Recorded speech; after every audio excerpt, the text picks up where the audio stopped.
പഠനകാലത്ത് ചെറുതായിട്ട് ചിത്രങ്ങൾ വരയ്ക്കുമായിരുന്നു. പിന്നെ 10ാം ക്ലാസ് പഠിച്ചതിന് ശേഷം ടി വി വർമ്മ ഇൻസ്റ്റിറ്റ്യൂട്ട് എന്ന് പറഞ്ഞ സ്ഥാപനത്തിൽ പോയി ചിത്രരചന പഠിക്കുകയും അവിടെ പിന്നെ കോട്ടയം മണിമല സ്ഥലത്ത് മോഹൻ മണിമല എന്ന് പറഞ്ഞ സാറിൻ്റെ അടുത്ത് ചിത്രരചന പഠിക്കുകയും ചെയ്തതിന് ശേഷം എൻ്റെ ഉപജീവന മാർഗ്ഗമായ വാഹനങ്ങളുടെ നമ്പർ പ്ലേറ്റ് എഴുത്താണ് എൻ്റെ ഉപജീവന മാർഗ്ഗമായി മുമ്പോട്ട് പോയിക്കൊണ്ടിരുന്നത്. ഇവിടെ ഒരു പുത്തൻകാവ് ശ്രീ മഹാവിഷ്ണു ക്ഷേത്രത്തിൽ ചുവർ ചിത്രങ്ങൾ വരയ്ക്കാനായിട്ട് എന്നെ വിളിക്കുകയുണ്ടായി.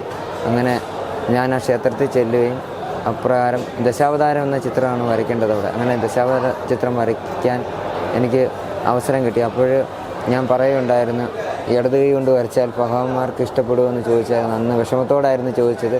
പക്ഷേ ആ ചോദ്യം ഇന്ന് അയ്യപ്പ സന്നിധിയിൽ വരെ കൊണ്ടെത്തിച്ച് അങ്ങനെ ചിത്രങ്ങൾ വരയ്ക്കാൻ എനിക്ക് തന്നെ അവസരം കിട്ടി. ആ ചുവർ ചിത്രങ്ങൾ വരച്ച് സോഷ്യൽ മീഡിയയിലൊക്കെ കാണുകയും എല്ലാ നല്ലവരായി സപ്പോർട്ട് ചെയ്യുകയും ചെയ്തതിന് പ്രകാരം കൊട്ടാരക്കര ഗണപതി ക്ഷേത്രത്തിൻ്റെ ചുവരിലും ചുവർ ചിത്രങ്ങൾ ഞാൻ വരച്ചു.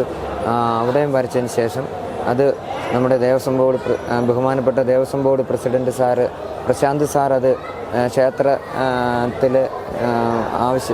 ആവശ്യത്തിന് വേണ്ടി അവിടെ വന്നപ്പോൾ ചിത്രങ്ങൾ കാണുകയും അതിന് മുൻപായിട്ട് എൻ്റെ ചിത്രങ്ങൾ മൊബൈൽ വഴി കാണുകയും ചെയ്തു. ദശാവതാരം വരച്ചത് കാണുകയും ചെയ്യുമായിരുന്നു. അപ്രകാരം സാറാണ് എന്നെ ഈ ശബരിമലയിലേക്ക് സന്നിധാനത്തേക്ക് ചിത്രം വരയ്ക്കാനായിട്ട് വിളിക്കുന്നത്. അപ്പോൾ ഞാൻ ചിത്രം വരയ്ക്കാനായിട്ട് ഇവിടെ വരുമ്പോൾ ഞാൻ എൻ്റെ മനസ്സിൽ ഉള്ള ചിന്ത എന്തെങ്കിലും ചെറിയ ചിത്രങ്ങൾ വരച്ചിട്ട് പോകാനായിരിക്കും എന്നെ വിളിച്ചതെന്ന് വിചാരിച്ച് പറഞ്ഞു വിടാനായിരിക്കും. പക്ഷേ ഇവിടെ വന്നപ്പോഴാണ് അറിഞ്ഞത് ഭഗവാന്റെ അതായത് ചരിത്ര കഥകളാണ് വരയ്ക്കേണ്ടത്.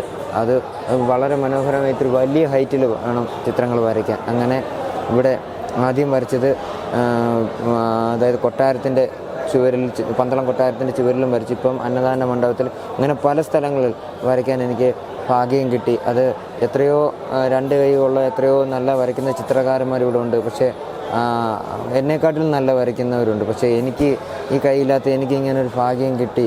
അത് എന്താണെന്നറിയില്ല. ഭഗവാൻ എന്നെ കണ്ടതുകൊണ്ട് മാത്രമായിരിക്കും, എൻ്റെ കഴിവിലല്ല.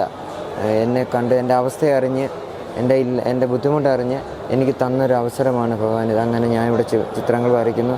വളരെ ബുദ്ധിമുട്ടിലാണ് ഇവിടെ വന്ന് ഈ ചിത്രങ്ങൾ വരയ്ക്കുന്ന പ്രതിഫലമൊന്നും ആഗ്രഹിച്ചല്ല ചിത്രങ്ങൾ വരയ്ക്കുന്നത്. ഇതെല്ലാം ഭഗവാൻ എനിക്ക് തന്ന ഒരു അവസരം, ഞാനത് പ്രയോജനപ്പെടുത്തുന്നു.